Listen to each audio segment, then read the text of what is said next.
ठीक है। Yes sir.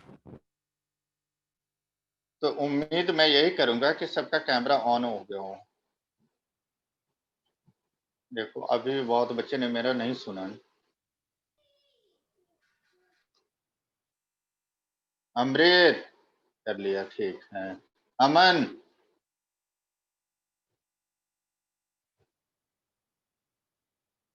Tushar, ठीक है। ऑन रखना सब लोग। मैं स्टार्ट करूं? Non yes sir. स्टॉप बोलता जाऊंगा ताकि हमें फ्रिक्शन को आज वाइंड अप कर देना है। सारे सेक्शन में वर्क एनर्जी चल रहा है, तो मुझे अब डिले नहीं करना है। फर्स्ट हम यहाँ पर laws of limiting friction last class में हमने डिफाइन कर लिया था ना, स्टेट कर लिया था ना laws of limiting friction. The force of limiting friction is directly proportional to normal reaction. F, force of friction. Proportionality constant mu, where mu this is called coefficient of friction.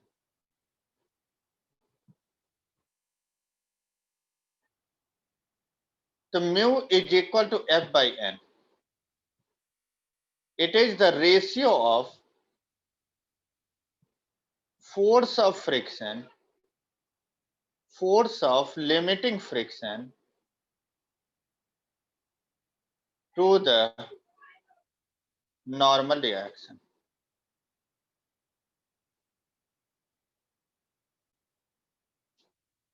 ये paper में आया भी था unit लिखने के लिए। Unit तो proportionality constant है, दोनों फोर्स का रेशियो है। ये यूनिट डायमेंशन का क्वेश्चन है, तो नो यूनिट नो डायमेंशन। बहुत लोगों ने यूनिट लिख दिया न्यूटन, बुद्धू लोग। म्यू की वैल्यू 0 से 1 के बीच में लाई।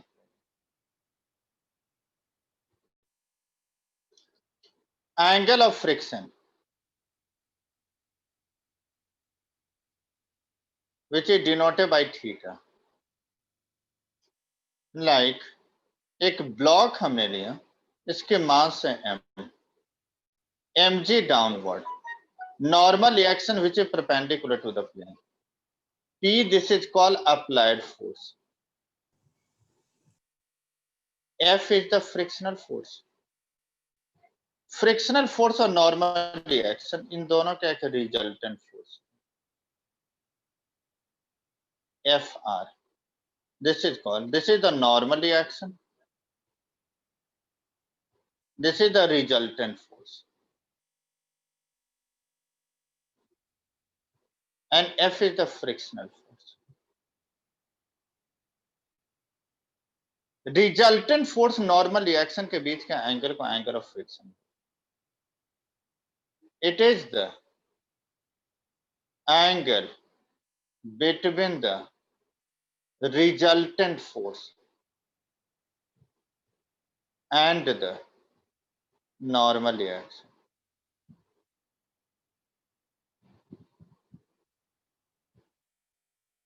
मीन्स यहां F ये F के इक्वल हो, ये N इस N के इक्वल हो, ये साइड इसके इक्वल, ये साइड इसके इक्वल। अगर F हम यहां ले रहे हैं और ये N है, तो हम tan थीटा अगर कैलकुलेट करें तो tan थीटा किसके इक्वल होगा?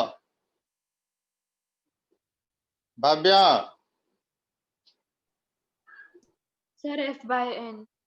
F by N, और F by N किसके इक्वल आ गए? म्यू के इक्वल होगा। तो इसका मतलब हमें कोफिशिएंट ऑफ फ्रिक्शन की वैल्यू हमें गिवन है, तो एंगल ऑफ फ्रिक्शन की वैल्यू हम कैलकुलेट कर सकते हैं। Means theta tan inverse of mu. सब लोग पूछते भी जाना, ऐसा भी ना लगे कि मैं बताने के लिए रेडी नहीं हूं। जिसको भी दिक्कत लगे, नहीं समझ में आए, पूछ लेना। अन्ना हंस रही है नहीं भाई, सबको स्पेस देना होगा ना, नहीं तो बच्चे बोलेंगे केवल अन्या से पूछते हो, केवल भव्या से पूछते हो। जिसका नाम मुझे स्ट्राइक कर जाता है मैं उसका बोल देता हूं, इसलिए दिल पर नहीं लेना सब लोग। सबको क्लियर है? आगे बढ़ जाएं।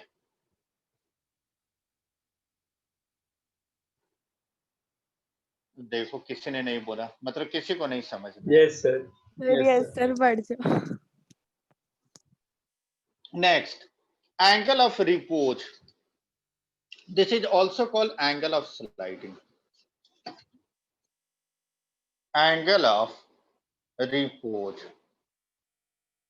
This is also called angle of sliding, और इसको हम अल्फा से डिनोट. स्लाइडिंग कब होगा? जब बॉडी इंक्लाइन प्लेन पर होगी. अदरवाइज बॉडी ऑटोमेटिकली स्लाइड नहीं कर सकता है जब तक कि हम फोर्स एक्ट नहीं कराएं. तो हमने इंक्लाइन प्लेन ड्रॉ. इस एंगल को हम अल्फा से डिनोट करें क्योंकि दोनों में सिंपल हमें डिफरेंशिएट करना है. इसके लिए मैंने इसको अल्फा ले लिया, एंगल ऑफ फ्रिक्शन को हमने थीटा ले लिया. अदरवाइज नोटेशन है, ये कोई फिक्स नहीं है. हमने एक ब्लॉक लिया, इसके मास m.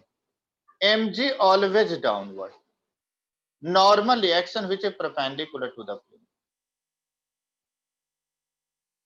mg की दो कंपोनेंट हमेशा याद रखना. प्लेन के अलोंग साइन का component, normal to the plane cos का कंपोनेंट.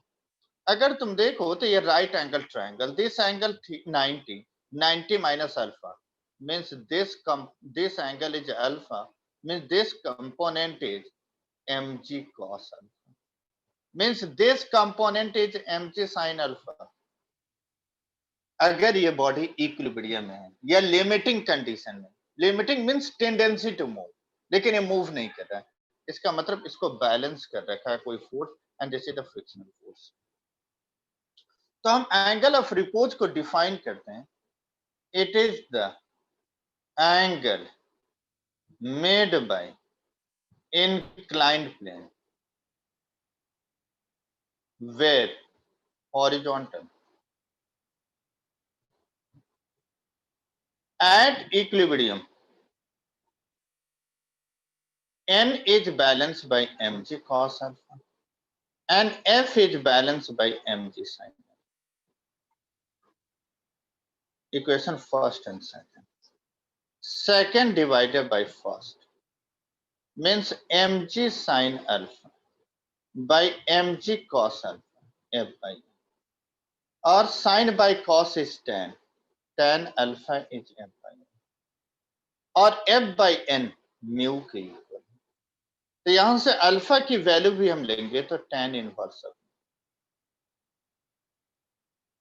तो यहां क्वेश्चन आता भी है, prove that angle of friction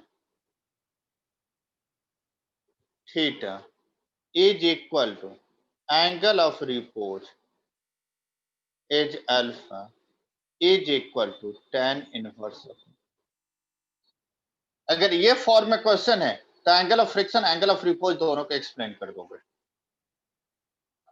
clear है?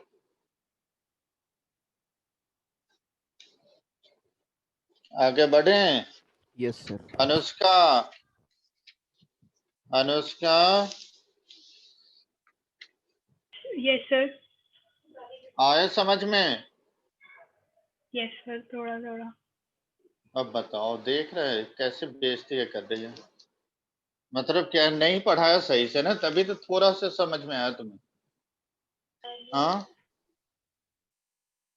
सर अभी नहीं प्रूफ समझ. कहाँ किया है आपने? तो पहले वही समझाया ना, एंगल ऑफ रिपोज. वो प्रूफ की बात कर रहे एंगल हैं. Of friction, angle of friction को पहले तुम theta equal to tan inverse mu calculate कर लो. एंगल ऑफ रिपोज को alpha equal to tan inverse mu calculate कर लो. दोनों को इक्वेट कर दिया. यही तो angle of friction angle of repose के इक्वल है. दोनों हमारा अल्फा या थीटा, दोनों की वैल्यू क्या है? tan इनवर्स म्यू के इक्वल. तो इक्वेशन फर्स्ट एक लिख लेना, theta equal to tan inverse mu calculate करके ले आओ. एक अल्फा प्रूफ कर लो tan इनवर्स म्यू के इक्वल. इक्वेशन 1 एंड 2 से theta equal to alpha equal to tan inverse mu. आई बात समझ में? Yes, mic sir. ऑन करके बोल दो ना.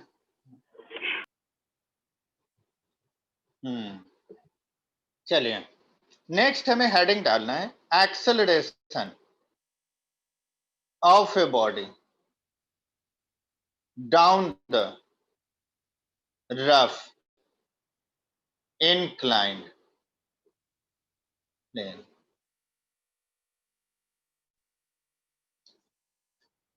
Means acceleration downward. Means condition हमें गिवन है कि डाउनवर्ड एक्सेलरेशन है, means downward force is more than upward force. अब देखो यहां थीटा ले लिया, कंफ्यूज नहीं करना, नोटेशन था अल्फा या थीटा एंगल. यहां एक ब्लॉक हम ले रहे हैं, mass m, mg downward, plane के अलोंग mg साइन थीटा. याद रखना है प्लेन के normal mg cos theta. Normal reaction which is perpendicular to the plane. Normal reaction कभी भी ब्लॉक पर एक्ट नहीं करेगा, ये कांटेक्ट फोर्स है. ये ग्राउंड से हम स्टार्ट करेंगे, हमेशा प्लेन से स्टार्ट करेंगे. ब्लॉक की टेंडेंसी डाउनवर्ड, वैसे भी accelerate downward means frictional force उसके अपोज करेगा. नहीं, एक्चुअल डायरेक्शन ऑफ मोशन के अपोजिट डायरेक्शन में. System is accelerating downward. ये कंडीशन ही मेंशन मैंने कर दिया कि downward acceleration means downward force is more than upward force. It means mg sin theta which is more than frictional force.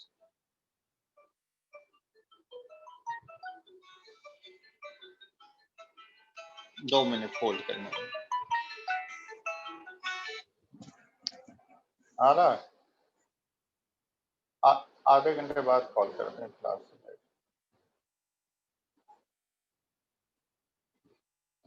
हाँ, means downward force is more than upward, क्योंकि system is accelerating downward. Condition पहले से mention है. तो नीचे अगर accelerate कर रहा है मींस नीचे वाले फोर्स ऊपर वाले फोर्स से बड़ी होगी. तो बेसिक्स आइडिया है. तो अगर हम नेट फोर्स कैलकुलेट करें तो जो बड़ी है उससे छोटी को माइनस करो. And net force this is equal to mass into acceleration. आ गया सबको समझ में? अनुष्का क्या मंत्र पढ़ रही हो? आया समझ में या बोलो? यस सर, समझ आ गया. नहीं, मैं सिर्फ आ वो गया पढ़ रही सब? थी जो आपने लिखा है. थोड़ा अच्छा. धीरे धीरे दिख रहा है ना, थोड़ा नेटवर्क वीक है. अच्छा अच्छा अच्छा, मैं लगवा दूं नेट? नहीं सर, आज थोड़ी दिक्कत आ रही है. अच्छा. अभी क्या? आज मेरे साइड में भी थोड़ी दिक्कत है. हाँ, सबको आया समझ में या नहीं? Bhavya, yes sir. आया समझ में? हाँ जी सर. ठीक है, हंस रही हो तो समझ में आ गया. ठीक है, mg sin theta minus f की वैल्यू किसके इक्वल होता है? Mu into N. और n की वैल्यू, n को कौन बैलेंस कर रहा है? mg cos theta.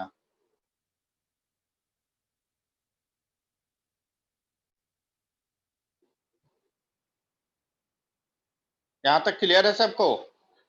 n is balance by mg cos theta. अगर ग्राउंड होता है हॉरिजॉन्टल सरफेस तो यहां नॉर्मल रिएक्शन mg के इक्वल आएंगे, बट इंक्लाइन प्लेन पर नॉर्मल रिएक्शन को बैलेंस mg cos थीटा करेगा. ये ध्यान में रखना. मीन्स यहां वैल्यू पुट कर ले तो mg sin theta minus of mu mg cos theta m into A. mg common ले लिया, sin theta minus of mu cos theta m into ए.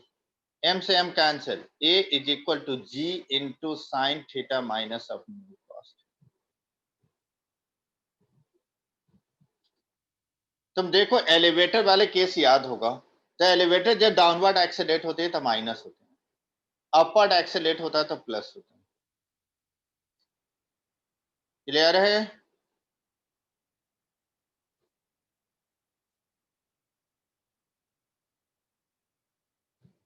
आगे बढ़ Yes, जाए. sir. Next, Yes, sir. Acceleration of a body up the rough incline plane. Acceleration short form में मैं ACCN लिखता हूं, किसी को कोई डाउट हो तो बता देना. Of a body up the rough inclined plane. Page turn कर रहे हैं।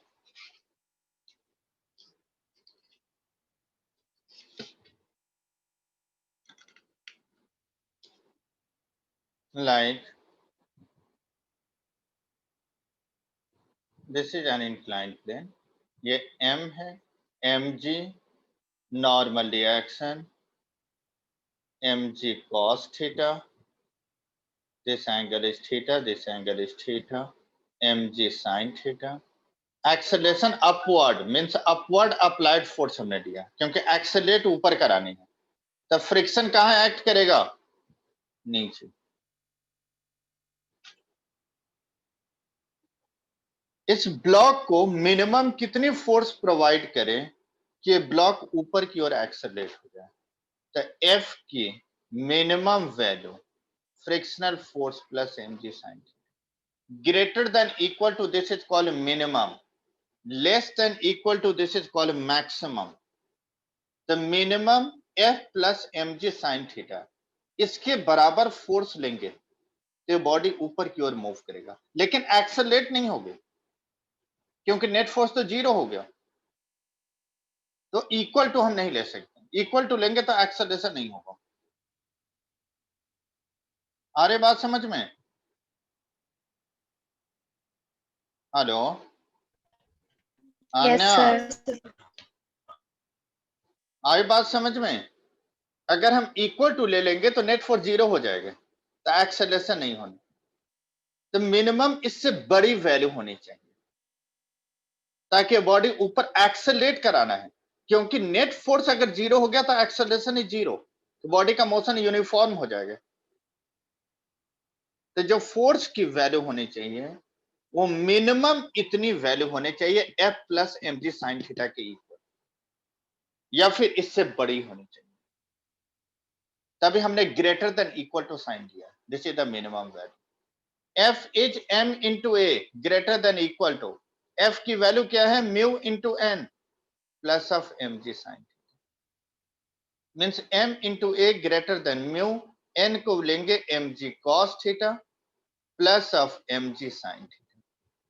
m into a greater than equal to mg common ले लिया, sin theta plus of no cos, m से m cancel, a is greater than equal to g sin theta plus of no cos। आया समझ में? बच्चों हंस रहे हो? Yes sir.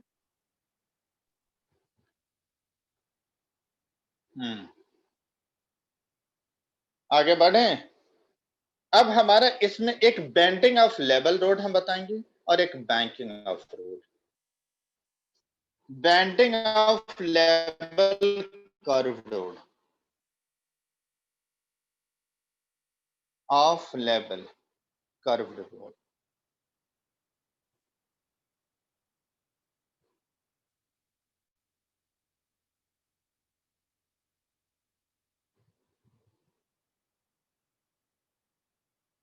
यहाँ लेवल रोड, और ये विवेकानंद स्कूल की बस है। डायग्राम पर मेरा हंसना नहीं, मेरे डायग्राम सही नहीं बनता है, समझ रहे हो? मान लिया कि ये बस है विवेकानंद। हंस रहे हो तुम लोग? मेरे डायग्राम पर हंस सकते हो, मेरे एक्सप्रेशन पर नहीं हंस सकते। मैं एक्सप्रेशन जो लिखूंगा वो करेक्ट होगा। अगर हमने एज्यूम कर लिया कि ये बस, ये लेवल रोड है, अगर हम लेफ्ट टर्न लेते हैं, तुमने देखा होगा बाइक से भी जाते हो, अगर लेफ्ट टर्न लेते हैं तो नॉर्मली स्कीडिंग आउटवर्ड होती है, या तुम राइट टर्न लेते हो तो स्कीडिंग लेफ्ट की ओर आउटवर्ड होती है। तो अगर हमने एज्यूम कर लिया कि मोशन ऐसे लेफ्ट टर्निंग हो रही है, इसका मतलब है mv स्क्वायर बाई आर। इस चीज को हमेशा ध्यान रखना है कि mv square by R horizontally act करेगा। अगर ये प्लेन टिल्ट हो रहा है तो कभी भी mv स्क्वायर बाई आर उसके अकॉर्डिंग टिल्ट नहीं होगा, क्योंकि तुम एग्जांपल ले लो कि स्ट्रिंग है, इसे हमने बॉब को अटैच कर दिया और इसको हम रिवॉल्व कराएं, तो हमेशा mv square by R outward horizontally ही एक्ट करेगा, चाहे प्लेन कैसा भी होगा, हॉरिजॉन्टली ही फोर्स एक्ट। तभी तो तुम देखते हो साउथ दिल्ली की ओर जाते हैं हम, अक्षरधाम से बाहर निकलते हैं और वहां पर फ्लाईओवर पर जाते होंगे तो तुम देखो जब फ्लाईओवर पर रोड होती है हल्की सी टिल्टिंग होती है, उसको हम बोलते हैं बैंकिंग, क्योंकि फ्रिक्शन को आपको मतलब उसको क्या है कि स्कीड करने से रोकने के लिए, मतलब mv²/r को हमें कम करना है, तभी हम इंक्लाइंड बनाते हैं रोड को, बैंकिंग करते हैं, क्योंकि mv²/r जितना ज्यादा बढ़ेगा टेंडेंसी स्कीड करने की उतनी ही ज्यादा होगी। तो इसको बैलेंस करने के लिए एक अपोजिंग फोर्स होगा, this is called friction. mg downward normal reaction which is perpendicular to the not to skid. Skid नहीं होने के लिए कंडीशन क्या है, force of friction should be greater than और इक्वल टू mv²/r। यही होगा ना कंडीशन। अगर फोर्स ऑफ फ्रिक्शन कम होता जाएगा तभी तुम देखते हो बरसात के टाइम में स्कीडिंग ज्यादा होती है, मींस फ्रिक्शन कम हो जाती है, इसका मतलब सेंटीपिटल फोर्स mv²/r बढ़ जाता है उसके। तो F is greater than equal to mv²/r, mu into n greater than equal to mv²/r, mu n is mg greater than equal to mv², m से m cancel, means v²/r is less than equal to mu into g। Page turn करें, किसी को doubt है पूछते जाना, बिल्कुल भी शर्माने की जरूरत नहीं है, सबका इक्वल राइट है पूछने का।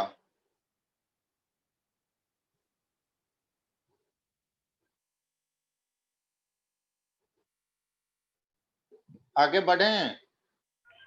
सर नहीं समझ आया।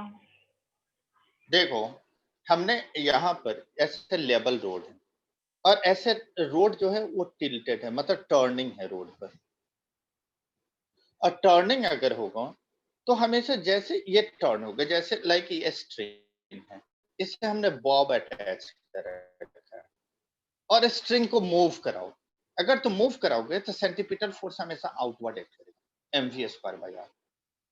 तो mv²/r आउटवर्ड एक्ट करेगा तो इसकी क्या होगा, स्कीड करने के बाहर की ओर। तुम देखते हो बाइक से, इमेजिन करो कि बाइक लेफ्ट टर्न हो रहा है तो स्कीडिंग किधर होगा, क्योंकि तुम टिल्ट ऐसे कर रहे हो, ये स्कीड होगा बाहर होने के टर्न, कभी भी अंदर स्कीड नहीं होगा, क्योंकि mv²/r आउटवर्ड एक्ट करेगा। नहीं स्कीड होने के लिए उसको फ्रिक्शन काउंटर कर रहे हैं, तो फ्रिक्शनल फोर्स की वैल्यू mv²/r से बड़ी होनी चाहिए या एटलीस्ट उसके इक्वल होनी चाहिए। अगर फ्रिक्शन कम हो गया तो mv²/r बढ़ जाएगा, स्कीड कर जाएगा। आ गई बात समझ में? तो हमने कंडीशन क्या लिया है, not to skid force of friction should be greater than और इक्वल टू mv²/r। अब force of friction mu into N, mv²/r, mu N को बैलेंस कौन कर रहा है, mg, तो n को हमने mg से रिप्लेस कर लिया, m से m cancel, v²/r is less than equal to mu into g। ठीक है यहां तक? Yes sir. सर तो इसमें फ्रिक्शन इंक्रीज होता है? फ्रिक्शन तो देखो नॉर्मली हम क्या लेते हैं कि किसी गिवन मटेरियल के लिए म्यू की वैल्यू फिक्स है, ये होता है। जैसे हमारा फ्रिक्शन रोड रबर, जैसे टायर है तो रबर हो गई और कंक्रीट के बीच में एक फ्रिक्शन की वैल्यू म्यू की वैल्यू फिक्स होगा, तो म्यू mg फ्रिक्शनल फोर्स तो फिक्स है। ये होता है कि अगर कभी बारिश हो गई उस केस में फ्रिक्शनल फोर्स की वैल्यू डिक्रीज कर जाती है, मतलब म्यू कम हो जाता है, स्मूथ सरफेस होने लगती है। तो उस केस में जब फ्रिक्शन कम हो जाएगा तो स्कीड होने के चांस ज्यादा होते हैं। अदरवाइज नॉर्मली हम क्या लेते हैं, फोर्स ऑफ फ्रिक्शन तो फिक्स ही होती है वैल्यू, लेकिन क्या है कि nature of the material change हो जाती है बारिश के कारण। आ रही बात समझ में? Yes sir. स्कीडिंग क्यों हो जाती? क्योंकि रोड स्मूथ हो जाती है, मतलब नेचर, बारिश के कारण नेचर चेंज हो गया मटेरियल के बीच। ठीक है, यस सर। आगे बढ़े, पेज टर्न करें। नहीं बोलोगे तो मैं तो खुद कर लूंगा।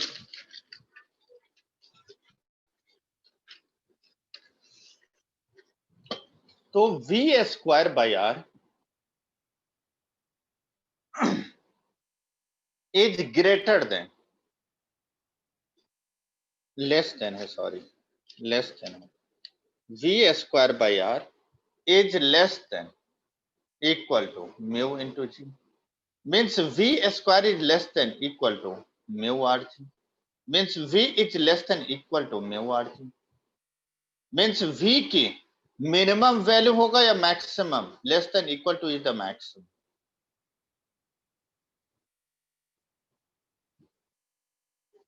समझ में आ रही बात?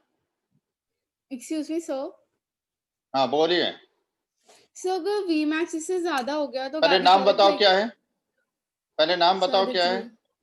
सर अच्छा आदित्रि। अच्छा, हाँ हाँ सर अगर ठीक वी है, मैक्स बोलो। की वैल्यू इससे ज्यादा हो गई तो गाड़ी पलट जाएगी?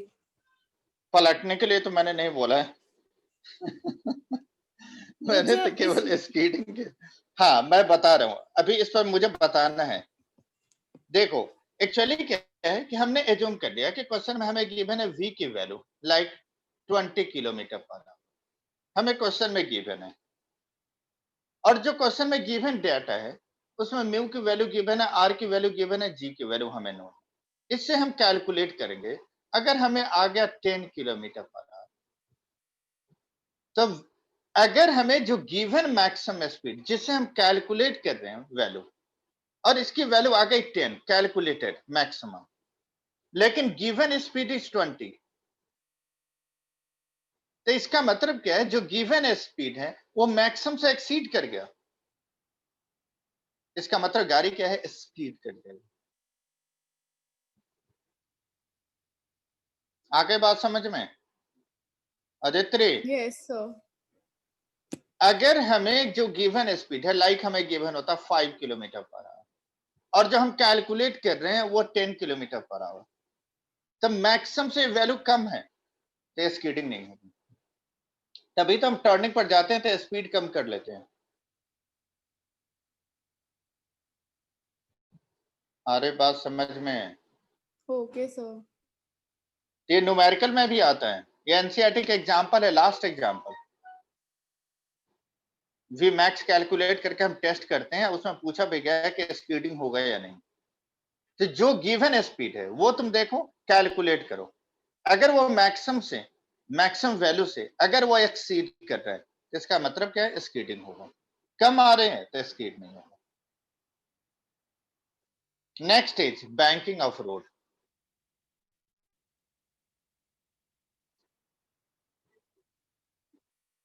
बैंकिंग ऑफ रोड का क्या मतलब होता है आदित्य?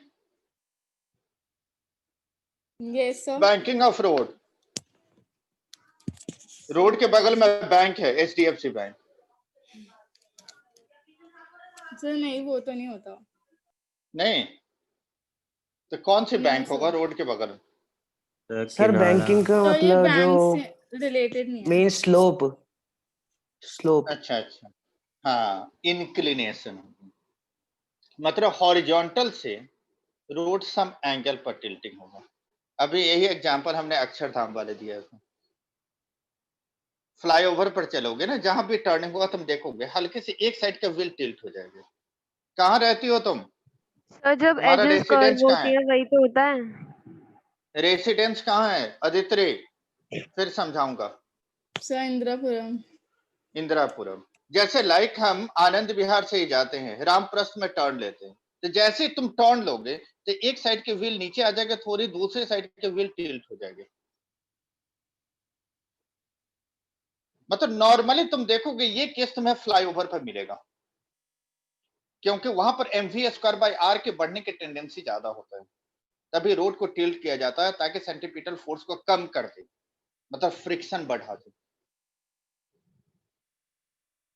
नहीं, तुम देखोगे जब फ्लाईओवर पर चढ़ोगे और लेफ्ट टर्न कर रहा होगा तो तुम लगोगे तुम राइट के गाड़ी में वॉल, राइट के वॉल की तरफ तुम शिफ्ट करना चाहोगे। नहीं, तो ध्यान से फ्लाईओवर पर जाना है तो कार का प्रॉपर गेट लॉक रखना, नहीं तो पता चले तुम बाहर निकल गए। हाँ हाँ, कुछ बोल रहे थे, भव्या कुछ बोल रही थी, गुस्सा हो जाएगी, नहीं तो मैंने उसकी बात को माना नहीं है। हाँ भव्या बोलो।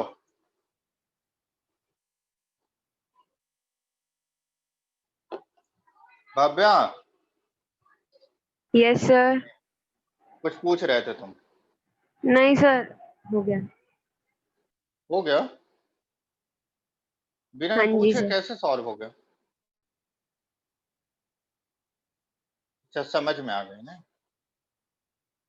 देखो ये इंक्लिनेशन हमने दिया, हॉरिजॉन्टल के साथ हमने थीटा एंटर किया। फिर से मैं कार्ड ड्रॉ कर रहा हूं, फिर से हंसेंगे अन्य।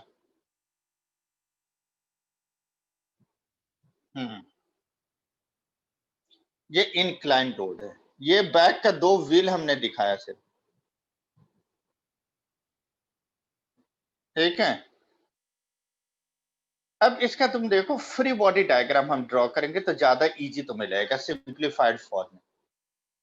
यहां mg हमने दिखाया, normal reaction which is perpendicular to the plane. mv square by r हमने अभी भी बताया था हॉरिजॉन्टली एक्ट करती है। अब फ्रिक्शनल फोर्स यहां एक्ट,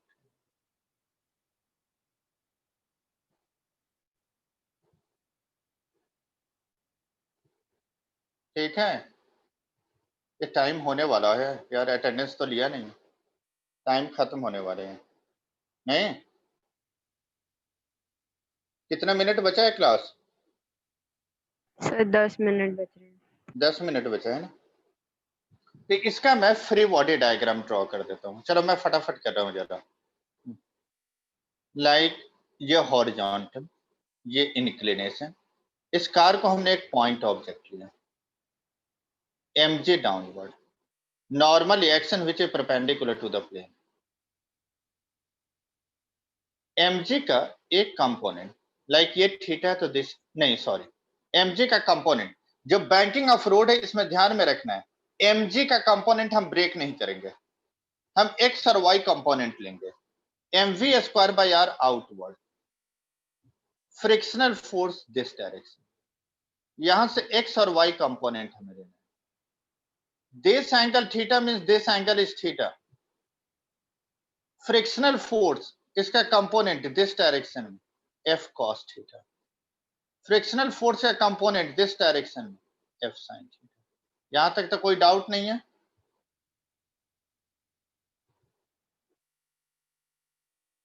किसी को कोई डाउट है?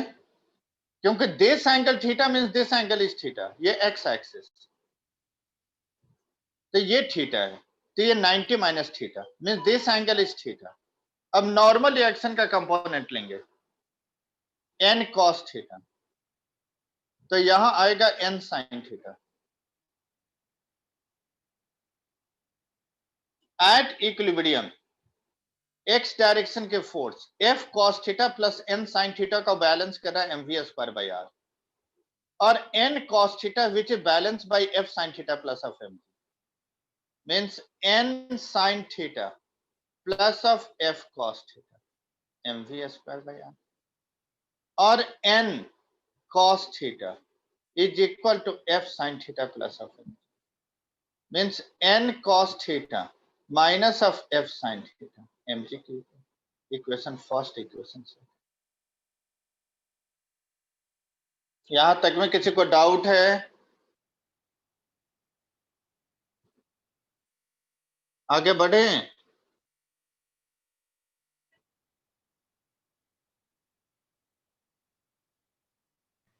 जैसे सर मतलब कि जैसे थीटा सर जो है बैंकिंग ऑफ रोड है, तो सर उसमें सेंटर ऑफ मास शिफ्ट भी तो हो जाता होगा। सेंटर ऑफ मास को तो अभी गिरते सोचना नहीं है, अभी सेंटर ऑफ मास के वैसे हम डिस्कशन नहीं करेंगे, हम पॉइंट ऑब्जेक्ट लेकर कर रहे हैं। समझ में आ रही बात? अभी तुम पॉइंट ऑब्जेक्ट लेकर सोचो। फिजिक्स में मोस्टली हम करते हैं, हम पॉइंट ऑब्जेक्ट लेते हैं। यहां तक क्लियर है सबको? आगे बढ़ें। Yes sir. तो हमें एक्सप्रेशन क्या आया, n sin theta plus f cos theta mv square by r। n sin theta plus of f cos theta mv square by r, और n cos theta minus f sin theta is equal to mg। n cos theta minus f sin theta mg की, दोनों को divide कर लो, m से m cancel, f की value mu into n put करना, तो n sin theta mu into n cos theta, n cos theta, f is mu into n sin theta, this is equal to v square by r, means sin theta plus of mu cos theta upon cos theta minus of mu sin theta, v square by r। Numerators और denominator दोनों का cos theta से divide कर दो, sin theta by cos theta plus of mu cos theta upon cos theta by cos theta mu sin theta by cos theta is equal to v square by r, means tan theta plus of mu upon 1 minus of mu tan theta, this is equal to v square, means v is under root of rg mu plus tan theta upon 1 minus of mu tan theta।